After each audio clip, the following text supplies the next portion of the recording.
Hey guys, so in today's video I was out shooting a glacier in New Zealand. This one is called Franz Josef Glacier.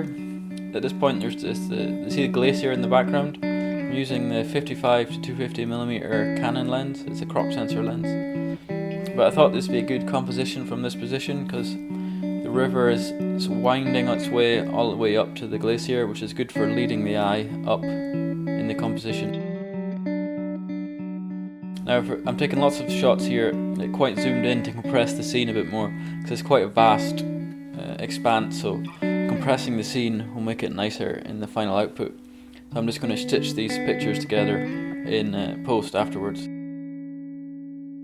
Now I'm just doing a quick zoom in of the actual glacier itself, just to try and get a bit more detail of that bit, because I might later want to do a more cropped in view. That's what I'm thinking here. Just to get a little bit more detail, not for the overall shot, but for a more cropped in shot if I decide to change that. So here's the shot. There's some nice blue water here. Glacial meltwater is usually quite bluish. It's a really nice effect. So this next shot here, there's this little waterfall coming off the cliffs here at the sides in the valley, and the glacier is over to the left here. So I thought it would be a nice composition to try and get them both in. It was a bit of a struggle actually, because of the angles.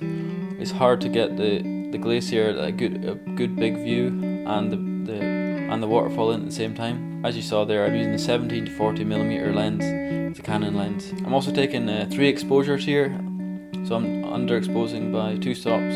1 correct exposure and 1 underexposure. The glacier was quite overexposing on the shots because it's quite white.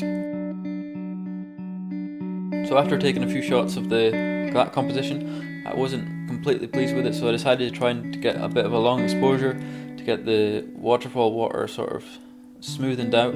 So I stuck it on the tripod here. I'm using the same lens again, and I'm not using any neutral density filters here because it's quite a cloudy day, so just with the settings I can get maybe 2 or 3 seconds exposure, which is enough to get the blur of the water on the waterfall.